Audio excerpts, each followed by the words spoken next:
ወጣት አትርሰው ሙሉም በአዲስ አበባ ከተማ በተለምዶ እንቁላል ፋብሪካ ተብሎ የሚጠራው አካባቢ ጎዳና ላይ ይኖር ነበር።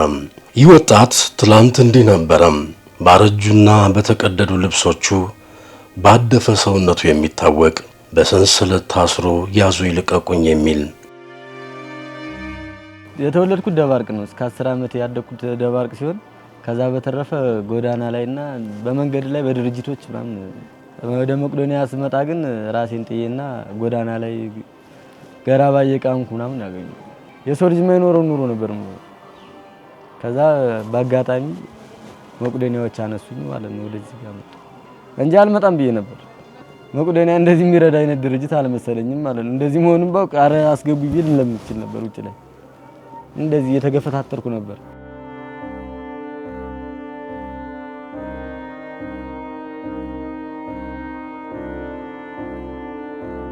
በወላይታ ሶዶ ከተማ የተወለደችው ማስረሻ ፈይሳም ኑሮዋ በጌዶ ዞን ዲላ ከተማ ጎዳና ላይ ነበር። የጎዳናን ሕይወት እየገፋች ነበር። ፊቷን አንድ አይኗንና ጆሮዋ በጅብ የተበላችው ማስረሻ የአእምሮ በሽተኛ ስለነበረች በሰንሰለት ታስራ ነበር ወደ መቄዶንያ የመጣችው። ጤናዬ አእምሮ ጭንቀት ያመኛል። ከዛም ሲያመኝ እናት አባት የሉኝም ነበር። በእነሱ ብስጭት አእምሮ ጭንቀት አመመ። ከጸበላም ልጬ ዲላ የሚባል ሀገር ላይ ጅብ በላ። በረንዳ ላይ ተኝቼ ማለት ልጅም አለች ወንድሜ ጋር ከማመሙ መጀመሪያ ወንድሜ ጋር አደራ ብዬ ሰጥቼ ነበር። አቶ የኋላሸት አበበም ኑሯቸው ጀርመን እንዲሁም አሜሪካ ነበር። የጤና መታወክ የገጠማቸው አቶ የኋላሸት በ2005 ዓመተ ምህረት መቄዶንያን ተቀላቅለዋል። መቄዶንያ ከመግባቴ በፊት ያው ብዙ ችግር ላይ ነበርኩ። ራሴን ለመጉዳት የሚያስብ አስተሳሰብ ነበር። አው ሱሳይዳል እና መቄዶንያ ገባው። መቄዶንያ ቀስ በቀስ አገገም። ቀስ በቀስ ደግሞ ያንን ሐሳብም ለማስወገድ በቅቻለሁ። ኑሮ ካሉት መቃብር ይሞቃል እንዲሉ ያኔ የቀን ጨለማ የዋጣቸው እነዚህ ወገኖች የሞት አፋፍ ላይ ነበሩ። የቀኑ ፀሐይ የሌሊቱ ውርጭ አጠውልጓቸዋል። ጎዳና ቤቴ ብለው የኃላፊ አግዳሚው እጅ መጠበቅ የዘውትር ተግባራቸው ሆኖ ሳለ ምስጋና ለመቄዶንያ መስጠት ለማይጎልባቸው ኢትዮጵያውያንና ትውልድ ኢትዮጵያውያን ወገኖች ይሁንና አሁን የመኖር ተስፋቸው ለምልሟል። ትናንት የዛለው ጉልበታቸው ዛሬ ብርታትን አግኝቷል። ከሞት አፋፍ ድነዋል። የበላኝ ጅብ ተመልሶ ይበላኝ ነበር። በህይወት አልኖርም ነበር፣ እሞት ነበር። እግዚአብሔር ይመስገን መቄዶንያ ገብቼ በጣም በህይወቴ ላይ በሁሉ ነገሬ ተሻሽያለሁ። እግዚአብሔር ይመስገን። እንዲህ ላደረጉልኝ እዚህ ላመጣኝ ለልጁም እግዚአብሔር ይስጠው። እሱ ባያመጣኝ በህይወትም አልኖርም ነበር። እዚህም ደግሞ ባልገባ እንዲህ ሆኜ አልኖርም ነበር። እግዚአብሔር ይመስገን። እዚህ ማልገባማ እዛ ሞቼ ነበር። እዛ ስገባ ሮሴ ያሰን ማላቀው እጄም ያሰራም ሽባውን ኩት ዝናብ ደበደበኝ። መነሳት አቃተኝ። እዚህ ባል እነሱ ባያነሱኝ ሞቼአል። መቄዶንያ ባይኖር ኖሮ እዚህ ባልገባ ኖሮ መጀመሪያ እንደነገርኩ ሲሳዳል ነበርኩ። ከዛኛው አስተሳሰብ የምትርፍም አይመስለኝ ነበር መቄዶንያ ባልገባ ኖሮ እና ህይወቴን አትርፎልኛል። እድለኛ ነኝ። እዚህ በመግባቴ ህይወቴን አትርፌያለሁ። ትንሽ ቆይቻለሁ። ለዚህም የኢትዮጵያ ህዝብ ደግሞ መቄዶንያን የሚደግፍ ስለሆነ የኢትዮጵያን ህዝብን በጣም አመሰግነዋለሁ። እግዚአብሔር ሰላሙን ይስጠው ለኢትዮጵያ ህዝብ፣ ለሀገራችን፣ ለህዝቡ ሁሉ ነገር መልካም ያደርግ እግዚአብሔር።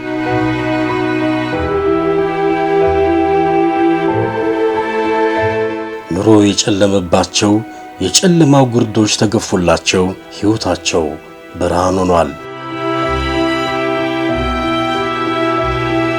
የቀድሞ ባህር ኃይል አባል ነኝ። በ1983 የባህር ኃይሉ ሲፈርስ የተለያዩ ሙያዎች ስለነበሩ የተለያየ ቦታ ላይ አገልግያለሁ። መቄዶንያ ስገባ በጣም ተጎሳቁዬ ደክሞኝ ሰውነቴ ስራ መስራት የማይችል ሰው ነበር። አሁን ግን ይኸው እንደምታዩኝ ቀና ብያለሁ። ጤንነቴ ተጠብቋል። 53 ኪሎ ግራም ነበር። በአሁኑ ሰዓት 76 ኪሎ ግራም ነው። እግዚአብሔር ይመስገን። ውባ ተምሬ መጥቼ የኢትዮጵያ ጥይት ፋብሪካ አምቦ እዛ ተመድቤ እዛ ለ5 ዓመት ሰራሁ። ጤናም መታወክ ደርሶብኝ ነበር። በዛ ምክንያት በቃ የኢኮኖሚ ችግር ስለነበረ ለመቄዶንያ ገባሁ። 10 ዓመት ሆነኝ እዚህ ከገባሁ። እዚህ የመጣሁት ወድቄ ከአቅም በላይ ሆኜ በቃ ክረምት ላይ ስለሆነ ዝናብ ደብድቦኝ መነሳት አቅቶኝ የሚያነሳ ሰው አጥቼ ነው እዚህ የገባሁ። ጧሪ ቀባሪ ያጡ ወገኖች አሁን እናትም አባትም ልጅም አግኝተዋል። ወደ መቄዶንያ የመጣሁት 2006 ነው። 12 ዓመቴ ነው መቄዶንያ። በ1969 የባሪ ሲወራት ኢትዮጵያን ክተት ጥሪ ሲያደርግ የኢትዮጵያ መንግስት ኃይለማርያም ታጠቅ ገብቼ ነበር። ለተፈናቀለው ወገን ቤቴን ንብረቴን ለቀበሌ ስጡ ብዬ ገባሁ ታጠቅ። ከዛ 300,000 ሚሊሻ ሲሰለጥን ታጠቅ ሰልጥኜ ቀብረ ዲሃር እዛ ሂጃለሁ ከሚሊሻው ጋር። ቀበሌ ፖሊስ ጣቢያ ምናምን አመልክቶልኝ መቄዶንያ መጣሁ። መቄዶንያን ሳየው እኔ ከኖርኩት በላይ ይወት መቄዶንያ ነው የምወደው ነው። ፍቅራቸው እለት የሚሰጡን ቤተሰባዊ ፍቅር የሚሰጡን ፍቅር ከምንም በላይ ነው። ልጁም አያደርገው ማንም አያደርገው እነሱ የቻሉትን። ወደ ጎዳና ወጣው። ጎዳና ወድቄ ተስፋ ቆርጬ ነበረ። ዛሬ ደግሞ መቄዶንያ ካነሳኝ በኋላ ከመጣው በኋላ መቄዶንያ ከገባው በኋላ እንክብካቤና ሕክምና እየተደረገልኝ ዛሬ ድኜ በእናንተ ፊት ቆሜ ሕይወት ታሪኬን መሰክራለሁ። አይን ያመመኝ እዚህ መጣሁ፣ ተቀበሉኝ። ያው 10 ዓመቴን ይዣለሁ። መቄዶንያ ታናሽ ኢትዮጵያ ነች። መቄዶንያ ማለት እናትና አባት ቤት ነው። መቄዶንያም የበጎ አድራጎት ማህበር ያለምንም የውጭ ፈንድ በኢትዮጵያውያን በጎ አድራጊዎች በመንግስትና መንግስታዊ ባልሆኑ ድርጅቶች እገዛ ዛሬ ላይ በ56 ቅርንጫፎቹ ከ9000 በላይ የሚሆኑ አባቶችን፣ እናቶችን፣ አረጋውያንና የአካል ጉዳተኞችን እየተንከባከበ ይገኛል። ከነዚህ ወገኖች መካከል ከ3200 በላይ የሚሆኑት ራሳቸውን ችለው መጸዳዳት ስለማይችሉ የዳይፐር ተጠቃሚ ናቸው። ወጫችን ብዙ ነው። በጣም ከ3 ሚሊዮን በላይ ሆኗል። ዳይፐር ተጠቃሚዎች አሉ፣ አልጋ ቁራኛ ሰዎች አሉ። እነዚህ ሲሆን ምንድነው በጣም በሽተኞች ናቸው። አብዛኛው 9000 በሽተኛ ማኖር ማለት ሕክምና ወጪው በጣም ብዙ ነው። የአእምሮ ህሙማን አሉ። ዳይፐር በጣም ኤክስፔንሲቭ ነው። 150 ብር ነው ዳይፐር። ግንባታዎች ይካሄዳሉ። ስለዚህ ወጫችን በጣም ብዙ ነው ማለት ነው። አረጋውያንና የአእምሮ ህሙማን ጤናቸው ተጠብቆ ወደ ሙሉ ጤንነታቸው እንዲመለሱ የጤና እንዲሁም የስነ ልቦና እንክብካቤ ይደረግላቸዋል።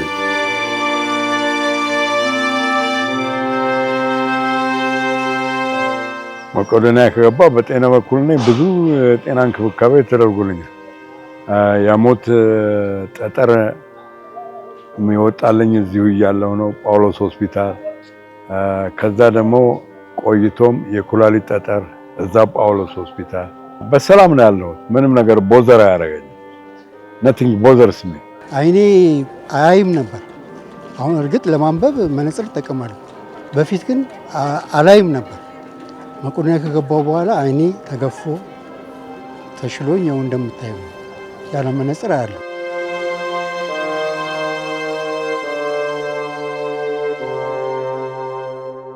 አረጋውያን ከጎዳና ሊነሱ ይችላሉ። ከሕክምና ሆስፒታሎች ድጋፍ የሚያስፈልጋቸው ሊሆን ይችላል።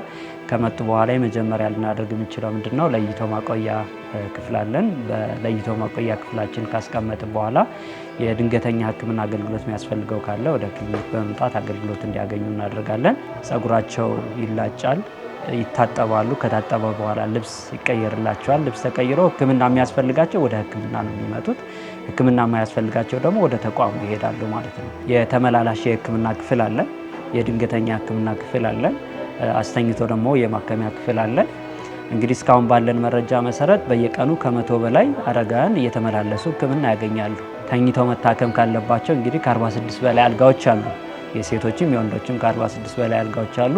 ከዛም በተጨማሪ የጥርስ ሕክምና ክፍል አለን፣ የአይን ሕክምና ክፍል አለን፣ የፊዚዮቴራፒ አገልግሎት አለን። እነዚህም አገልግሎታቸውን ይሰጣሉ ማለት ነው። አንዳንድ ኬዞች ደግሞ ከክሊኒኩ ከጤና ተቋሙ አቅም በላይ የሆኑ ህመሞች ሊኖሩ ይችላሉ።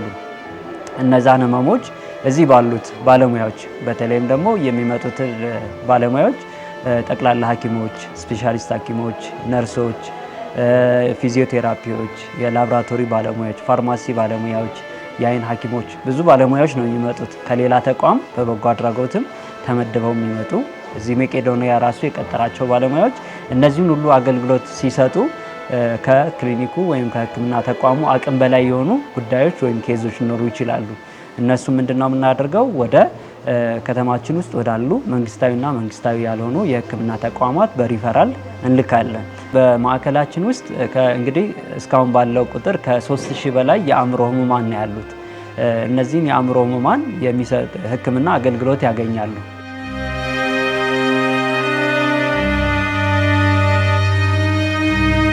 መቄዶንያ የሁሉንም እጅ ስለሚፈልግ በተለይ ደግሞ የባለሙያ ድጋፍ እጅጉን ይፈልጋል። የህክምና ባለሙያዎች እየመጡ የህክምና አገልግሎት መስጠት እንዲችሉ በገንዘብ የሚችል በገንዘብ፣ በሙያ ማገዝ የሚችል በሙያ፣ በጉልበት ማገዝ የሚችል በጉልበት ማገዝ እንዲችሉ ጥሪ ማስተላለፍ ፈልጋለሁ። የሁሉ ታሪክ ሆኖ አሁን ደስታና ፈገግታ ከፊታቸው አይለይም። የጎደለባቸው የለምና ልባቸው በሐሴት ተሞልቷል። እኔ እኮ አዲስ ተወልጄ ነው ሙቼ ነበር ውጪ ላይ ስለሰው ምንም በቃ ቦታ ማለት ስለራሴም ስለሰው ቦታ አልነበረኝ። በቤታችን እኔ በህይወቴ በቤቴ ሰርቼ እንደዚህ ያለ ኑሮ ጥላ ላይ ቁጭ ያለ እንጀራ የበለውት መቄዶንያ ነው። ያለብሱናል፣ ያበሉናል፣ ምንም የጎደለን ነገር የለም። በፊት ጎዳና ነበርኩ፣ ዱርዬ ነበርኩኝ። በቃ የተለያየ ችግር ደርሶብኝ ነበረ። መቄዶንያ ባልገባ ኑሮ እኔ በጣም የሆነ የተለያየ ችግር ሊደርስብኝ ይችላል እና በዚህ አጋጣሚ ማዕከሌን ድርጅቴን ሊያመሰግን እፈልጋለሁ። በተደረገላቸው ድጋፍና እንክብካቤ በርካቶች ወደ ቤተሰቦቻቸው ተቀላቅለዋል። በሕይወት የታደጋቸውን መቄዶንያን በተለያዩ የሥራ ዘርፎች ላይ ተሰማርተው በማገልገል ላይ የሚገኙም አሉ። እግሬን እያመመኝ ሲያስቸግር ይሄ እግሬን ዶክተር ቢናምን በመጠየቅ እዚሁ ትምህርትንም ትቀጥላለህ ስላለኝ ዓለም ገና ካንቴራ አውራ ጎዳና ትምህርቴንም እዛ በመማር በማሽን ስራ ድርጅቱ አስተምሮኝ በሆነ ሰዓት ደሞዝም እየከፈለኝ እያገለገልኩ ይገኛለሁ። በማዕከላችን ውስጥ 2 ማሽኖች አሉ፣ ኤክስካቫተርና ሎደር። እሱን እየሰራው እዚህ ይገኛለሁ። ይሄን አሸዋ እዚህም በመቆለል እያገለገልኩ ይገኛለሁ። ቁጭ ከምንል ይችን ደግሞ እንደ እጅ ስራ ዳንቴል የሚችል ሰው እንደዛም ይሰራል፣ ያንን የሚሰራል፣ እንደዚህ የሚሰራል። ይሄንንም እና እጅ ስራም እንደዚህ እንሰራለን። ከዳንኩ በኋላ የውም ባቂሜ የውም መጠረጋ ምናምን እየሰራው ያለሁት ይሄን በቃ ልስራ ብዬ መጠረጋ መስራት ጀመርኩት። ይሄ ውስጥ እንጨት አሁን ይሄ ክር አለ። ክራውን እዚህ ውስጥ ይገባል። ይሄ እዚህ ውስጥ ደግሞ ይሄ እንትን ነው። ይሄ አሁን ኮላ ይቀባል እዚህ ላይ። ይሄ እንደዚህ እዚህ ላይ እንደዚህ ይገባል። እዚህ ይገባል፣ ይለጠፋል፣ በምስማር ይመታል። ይሄ እንደዚህ ይላጣል። እንደዚህ እንደዛ ማለት ነው። ከዛ እንጨቱ ይገባል፣ እዚህ ውስጥ ስራ ይጀምራል ማለት ነው።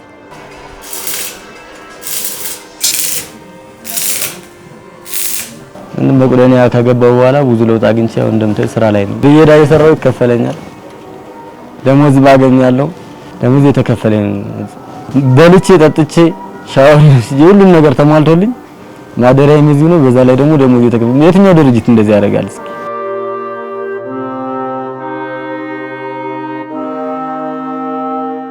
አልጋ ነጥፋለሁ፣ ሰዎችን እንከባከባለሁ፣ አስተናግዳለሁ፣ ምግብ ሲሰጥ እሰጣለሁ፣ ልብስ ያረጋውያን አጥባለሁ፣ ደግሞ እቃ አጥባለሁ። እንደዛ እየሰራሁ ብዙ አልጋ ቁራኛ ሰዎች ተነስተው ዛሬ ጥበቃ አሉ፣ ኮንስትራክሽን ሰራተኞች ሆነዋል፣ ወጥ ቤት አሉ፣ እንግዳ ተቀባዮች ብዙ ስራ ተሰማርተዋል። ስለዚህ ሲድኑ ወደ ስራ ይገባሉ ማለት ነው።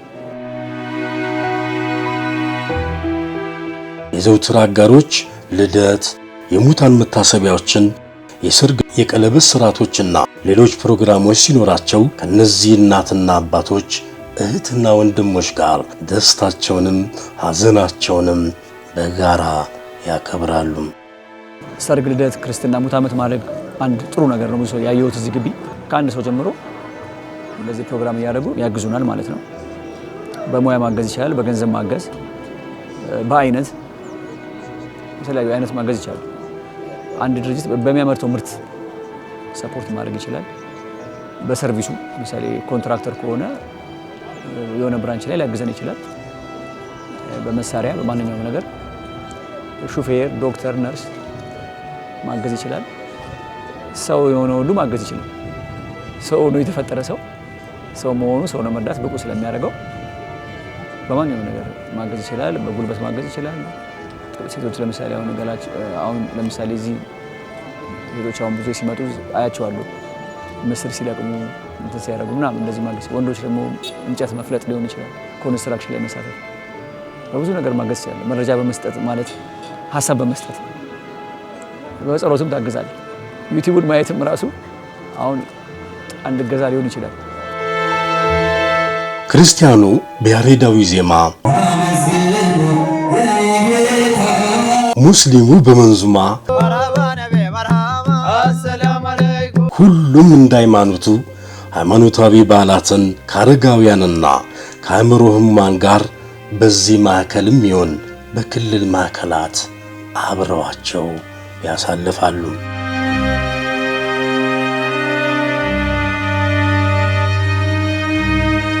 የሀገሪቱ መሪዎችን ጨምሮ የመንግስት ከፍተኛ የሥራ ኃላፊዎች፣ መንግስታዊና መንግስታዊ ያልሆኑ ድርጅቶች፣ የተለያዩ ቤተ እምነት፣ የሃይማኖት አባቶች፣ የሚዲያ ባለሙያዎች፣ ተማሪዎችና መምህራን፣ ተጽዕኖ ፈጣሪና ታዋቂ ግለሰቦች አቅማቸው የፈቀደውን በማድረግ መቄዶንያን አግዘዋል። ሀብት የበዛላቸው ባለጸጎች በገንዘባቸው፣ ምሁራን በማይነጥፈው ዕውቀታቸው፣ ወጣቶችና ጎልማሶች በጉልበታቸው ሁሉም ያላቸውን ለመስጠት አልሰሰቱም። መጋቢት 2 ሁሌ በየዓመቱ የኛ የሲቪል ምዝገባና ነዋሪነት አገልግሎት በሚል መጋቢት 2ን ወስደናል ማለት ነው። በቀን የሲቪል ምዝገባ ሰራተኞችና አመራሮች ሆነን የምዝገባ ፕሮግራም ይኖረናል። በየዓመቱ የተለያዩ አካላትን እያስተባበርን በጋራ ይሄን ስራ በቀጣይነት የምንሰራው ስራ ይሆናል ማለት ነው። አምና ለመጀመሪያ ጊዜ ነው የጀመርነው እና መጋቢት 2 ሁሌ እዚህ መተን ከሰዎች ጋር ማዕድ ምሳ እንበላለን ማለት ነው። ከምሳ ውጪ ደግሞ ሌሎች ግብአቶችን የደጋፊ አካላትን እያስተባበርን የምንደግፍ ይሆናል ማለት ነው። ይሄ ቀጣይነት የሚኖረው ነው። የመንግስት ኃላፊዎች በጣም ሊመሰገኑ ይገባል። የክልል ከተሞች ሁሉም መሬት በማዘጋጀት ሰዎች እንዲመጡ ማስደረግ፣ ራሳቸው በመጎብኘት ማህበራቸው አባል ማስተዋወቅ፣ እዚህ በመምጣት ኢትዮጵያም ውጪ ያሉ የሃይማኖት ተቋማት አንደኛ ጸሎት በማድረግ ከዛ ውጪ ደግሞ ምዕመናን በማስተባበር እንዲረዱ በማድረግ እንዲጎበኙ በማድረግ እንዲያግዙ በማድረግ እና መቼስ ሰው መርዳት ከፈለገ መንገዱ አይጠፋውም ብዬ አስባለሁ። የገንዘብ አቅሙ፣ የትምህርት አቅም፣ የሙያ የእውቀት አቅሙ ከእርዳታ ጋር ምንም አይገናኝም ማለት ነው። ምናልባት እኮ ድሃው የበለጠ ሀብታሙ የበለጠ ሊያግዝ ይችላል። ማንነት ነው ማለት አንድ ሰው እኮ በቂ ነው ስራ ለመስራት ያለ ማለት ነው። ሰው መሆኑ በቂ ነው። በቃ ያ ነገር አያስፈልገውም ማለት ነው። ለምን ብዙ ሰዎች አሁን ሀብታም መሆን አለብን ብለው ያስባሉ። ልክ አይደለም ማለት ነው። እንደውም ሎች ናቸው እኮ መጽሐፍ ቅዱስ ላይ መቄዶንያ የሚባለው ቃል ራሱ ድሃ ሆነው ብዙ የረዱ ናቸው። በጣም ድሃ የነበሩ ሰዎች ግን በጣም ሀብታም ከተባሉ የበለጠ የረዱ ሰዎች ስሙ ራሱ እንደዛ።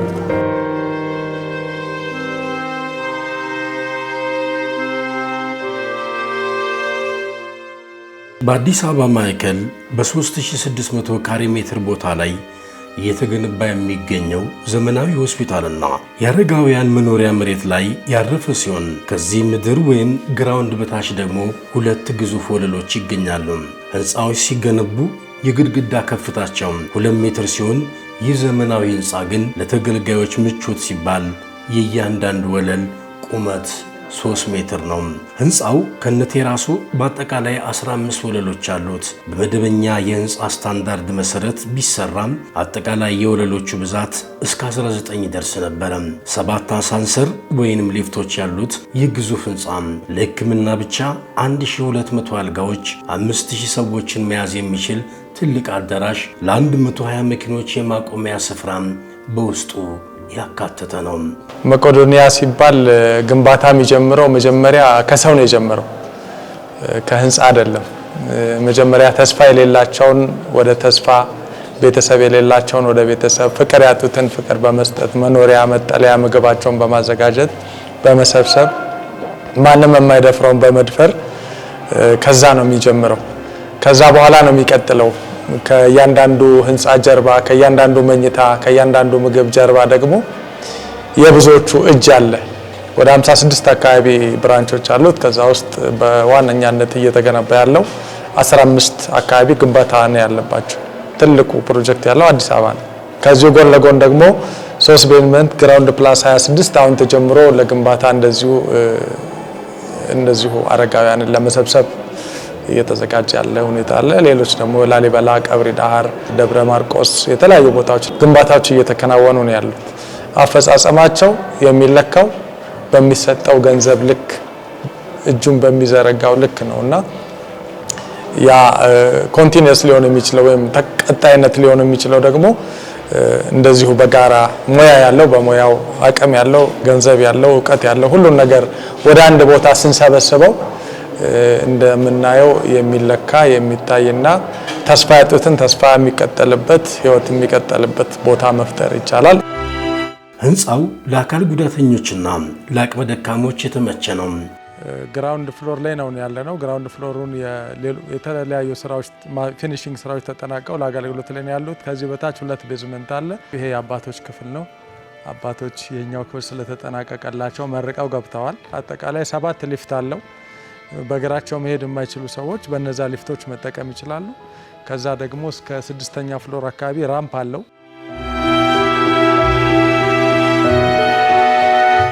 ሕንፃውን ለመጨረስ ሌት ተቀን እየገነባን ሲሆን በአሁኑ ሰዓት የፊኒሽንግ ስራውን ለማጠናቀቅና ማዕከሉ እየሰጠ ያለውን አገልግሎት ይበልጥ ለማሳደግ እንዲሁም በ15 ቅርንጫፎች ላይ የተጀመሩ ግንባታዎችን ለማጠናቀቅ ለሁለተኛ ጊዜ የገቢ ማሰባሰቢያ ፕሮግራም ተዘጋጅቷል። ይህ ፕሮግራም በማዕከሉ የዩቲዩብ ቻናልና በሌሎች የዩቲዩብ ቻናሎች በቀጥታ ስርጭት ወደ ተመልካቾች ይደርሳል። የገቢ ማሰባሰቢያ ፕሮግራም አለ። እዛ ፕሮግራም ላይ ሁሉም ላይፉን ተከታትሎ መቄዶንያን እንዲደግፍ ላልሰማው እንዲያሰማ እና መቄዶንያ ትልቅ ድርጅት ነው፣ መደገፍ ያለበት ነው። ከሁሉንም ከመሬት አንስቶ የሚያቆም ድርጅት ነው እና ሁሉም ኢትዮጵያዊ እንዲደግፈን በአክብሮት ጠይቃለሁ። ሀገራዊ የገቢ ማሰባሰቢያ ፕሮግራም ስላለ በዛ ሁሉም የሚችለውን እንዲያግዝ ጥሪ ማስተላለፍ ፈልጋለሁ። 50 ሎሚ ለአንድ ሰው ሸክሙ ነው የሚሆንበት። 50 ሎሚ ደግሞ ለ50 ሰው ቢከፋፈሉት አንዳንድ ነው የሚሸከሙት። እንደ ጌጥ ነው የሚጠቀሙት ማለት ነው። ሁላችንም ብንተባበር፣ ሁላችንም ብንተጋገዝ አንድ ሰው ላይ የሚወድቅ ሸክም አይኖርም። ብንተባበር፣ ብንተጋገዝ አሁን የተጀመሩ በየሀገራቱ የተጀመሩ ቅርንጫፎችን በቶሎ ወደ ስራ መግባት ይችላሉ። ብዙ አረጋውያንን ወደ አገልግሎት ማዕከሉ ማምጣት ይቻላል። ብዙ ባይተዋር ውጪ ላይ ያሉትን የወደቁትን ማንሳት ይቻላል። መተው መታገዝ ለውጣቸውን እያየን ስለሆነ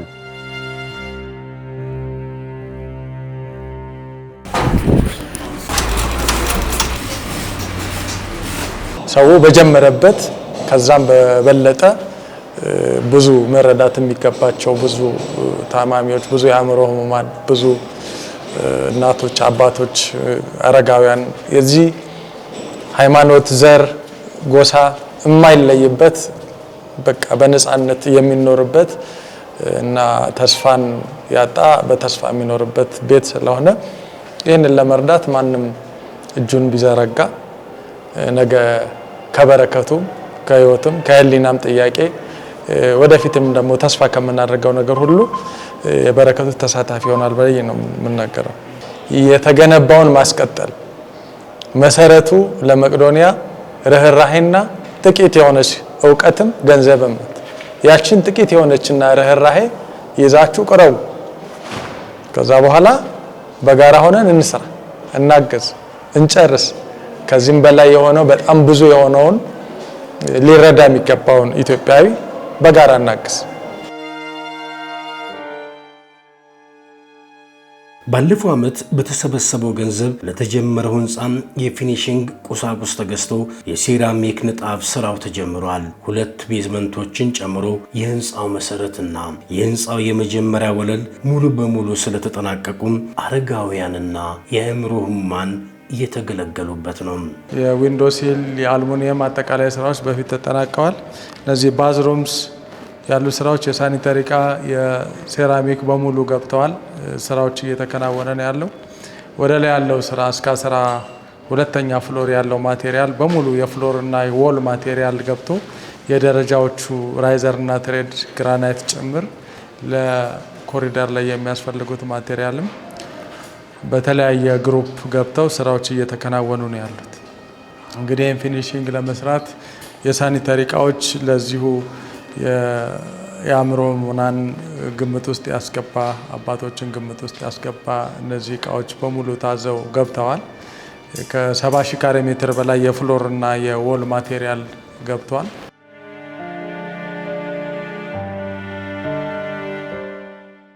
የቅርንጫፎቹ ብዛት 42 የነበሩ ሲሆን 14 አዳዲስ ቅርንጫፎች ተጨምረው 56 ማድረስ ተችሏል። የተገልጋዮች ቁጥር ደግሞ ከነበረበት 7500 ወደ 9000 ከፍ ብሏል።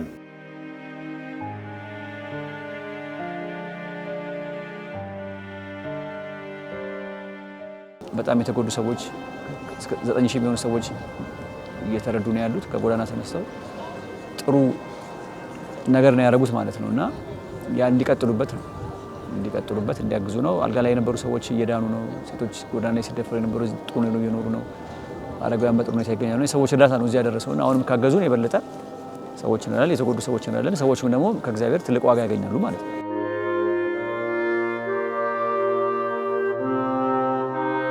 በ2004 ዓመተ ምህረት የአልጋ ቁራኛ ሆነው ራሳቸውን ችለው መንቀሳቀስ ያልቻሉ አረጋውያንና አእምሮ ህሙማንን ከወደቁበት ጎዳና በማንሳት 40 ያህል ወገኖችን ይዞ አዲስ አበባ ኮተቤ ብረታ ብረት አጠገብ የሚገኘው የማዕከሉ መስራች ክቡር ዶክተር ቢኒያም በለጠ ባደጉበት የቤተሰቦቹ መኖሪያ ውስጥ ተቋቁሟል። መቄዶንያ የበጎ አድራጎት ማህበር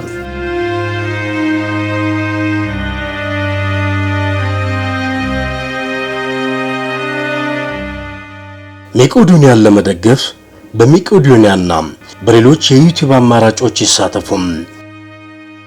መቄዶንያን መተው ቢጎበኙትና ባላቸው ነገር ደግሞ ሰዎች ድጋፍ ቢያደርጉ አንድ እግር ጫማ መዝጊያ ይጠቅማል። በአንድ እግር የሚሄዱ ክራንቾች አሉ፣ በዊልቸር የሚሄዱ አሉ። አሁንም ለወደፊቱ ብቻውን አንድ እጅ አያጨበጭብም፣ ይርዱልን እነዚህ 2 ሰዎች። እግዚአብሔር እንግዲህ አገራችን ሰላም ያርግልን።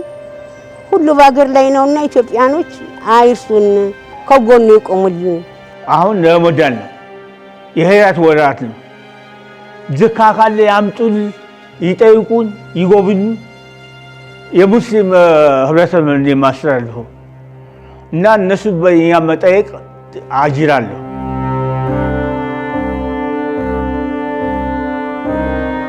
በሀገር ውስጥ የኢትዮጵያ ንግድ ባንክን ጨምሮ ለሁሉም ባንኮች በባንክ ሂሳብ ቁጥር 7979ን ይጠቀሙ። በውጭ ሀገራት ለምትኖሩ በዜል ካሽ አፕ 240 938 2992 ያገኙናል። አድራሻችን አዲስ አበባ አያት ጸበል መድኃኔዓለም ቤተክርስቲያን ፊት ለፊት በስልክ ቁጥር በ0949 49 49 49 በ0938 70 70 70 በ0970 70 70 70 ወይንም ደግሞ በ0989 89 89 89 አሊያም በአጭር ቁጥር 8131 ላይ ይደውሉም።